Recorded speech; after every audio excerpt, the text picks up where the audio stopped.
জুলাই আন্দোলনে হত্যার ঘটনায় সাবেক প্রধানমন্ত্রী শেখ হাসিনা, আসাদুজ্জামান খান কামাল ও চৌধুরী আব্দুল্লাহ আল মামুনের বিরুদ্ধে মানবতাবিরোধী অপরাধের মামলায় আজ সপ্তম দিনের মতো সাক্ষ্য গ্রহণ শুরু হয়েছে।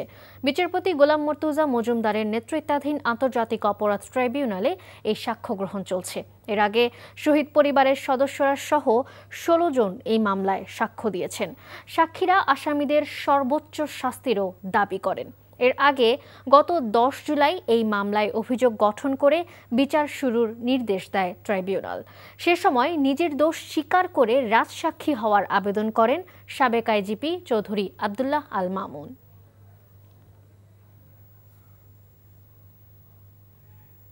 বান্ডেল থাকলে প্রতি সেনমানিতে টাকা বাঁচবে। বিকাশ সেনমানি বান্ডেল কিনে জিতুন প্রতি লেনদেনে। ট্রাইব্যুনালের আরও খবর জানতে চলে যাচ্ছি স্পেশাল করেসপন্ডেন্ট হাসান জাবেদের কাছে। জাবেদ, জুলাই আন্দোলনে হত্যার ঘটনায় আজকে কারা সাক্ষ্য দিচ্ছেন জানাবেন।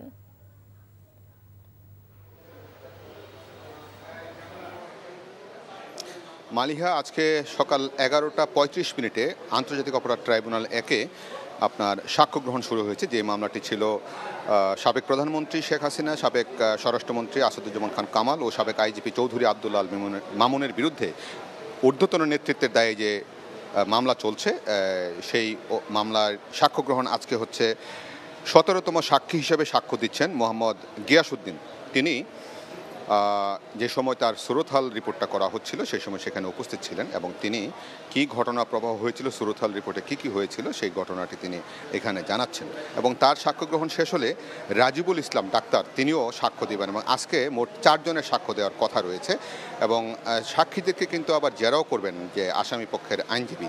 তো এর আগে কিন্তু ১৬ জন সাক্ষী সাক্ষ্য দিয়েছেন, যারা জুলাই যোদ্ধা, আহত যোদ্ধা এবং জুলাই যে যারা শহীদ হয়েছিল কয়েকজন শহীদের মা বাবা তারাও সাক্ষ্য দিয়েছেন এবং তারা প্রত্যেকে কিন্তু সাক্ষ্য দেওয়ার পরে আসামিদের সর্বোচ্চ শাস্তি দাবি করেছেন এবং তারা বলেছেন জুলাই আন্দোলনে যেভাবে চানখারপুলে ৬ জনকে হত্যা করা হয়েছে, ৬ শিক্ষার্থীকে, তারপরে সাভারের আশুলিয়ায় ৬ শিক্ষার্থীকে হত্যার পর লাশ পুড়িয়ে দেওয়া হয়েছিল, এ ধরনের বীভৎস ঘটনায় যদি প্রকৃত আসামিদের দোষী সাব্যস্ত করে সাজা দেওয়া না হয় তাহলে এই ধরনের ঘটনার পুনরাবৃত্তি হবে এবং সেই ঘটনার পুনরাবৃত্তি যাতে না হয় সেজন্য তারা বিচার চাচ্ছেন। এবং আজকে এই ট্রাইব্যুনালে আরও দুটি যে ঘটনা ঘটেছে সেটা হচ্ছে মতিঝিলের শাপলা চত্বরে হেফাজতের সমাবেশে যে হত্যাকাণ্ড হয়েছিল সেই অভিযোগে যে অভিযোগ দেওয়া হয়েছিল ট্রাইব্যুনালের প্রসিকিউশনে, সেই অভিযোগের তদন্ত চলছে এবং এই অভিযোগের ভিত্তিতে ৪ জনকে কিন্তু গ্রেফতারও করা হয়েছে।